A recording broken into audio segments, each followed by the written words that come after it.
Hello again, good afternoon and welcome to Business. Three major oil marketing companies, Gov't, Total and Shell, have all dropped prices of petroleum products at the pumps again.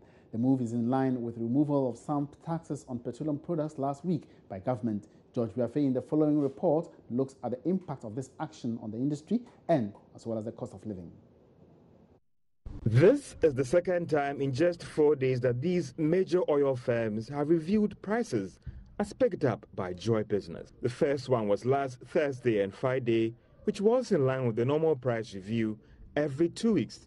And the second one, which happened yesterday and this morning, is as a result of the removal of excise duty and reduction of special tax rate on petroleum products from 17.5% to 15%. The review has resulted in a litre of petrol and diesel go down between 1 to 4%. The development will result in a gallon of diesel for many of these major oil firms being sold at around 18 cedis, 67 pesos. A gallon of petrol should be sold at around 18 cedis, 81 pesos. So if it takes about 10 gallons to fill your tank, then expect to pay about 188 Ghana cedis this morning. With these oil firms commanding more than half of industry share, the other 88 OMCs might be forced to also reduce prices in the coming days. But with crude prices expected to reduce in the coming weeks on the international market and the cedi expected to stabilize against the dollar, then prices at the pumps could go down again before the end of this month. This development will reduce the cost of operations for most businesses that had to up their fuel spending budget in line with the more than 11% jump in prices at the pumps since January. It could also prevent the expected hike in transport fares by GPRTU by the end of this month and also influence any review in utility tariffs in the coming weeks.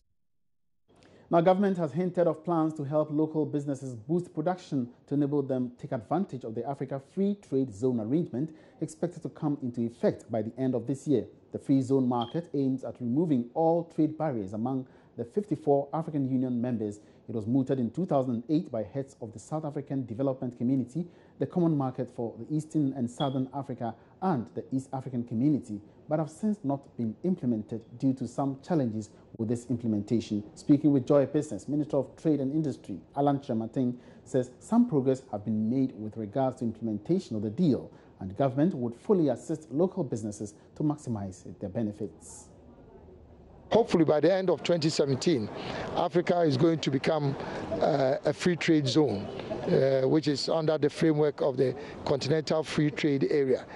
It does mean that by the end of 2017, hopefully, you can export duty-free, quota-free to any country in Africa. So we're not just focusing on ECOWAS. You're talking about exporting to any part of the continent. So can you imagine that if we as a government can support them to become more competitive and to be able to expand their export business to the rest of Africa, that is very good business for government and also for the company.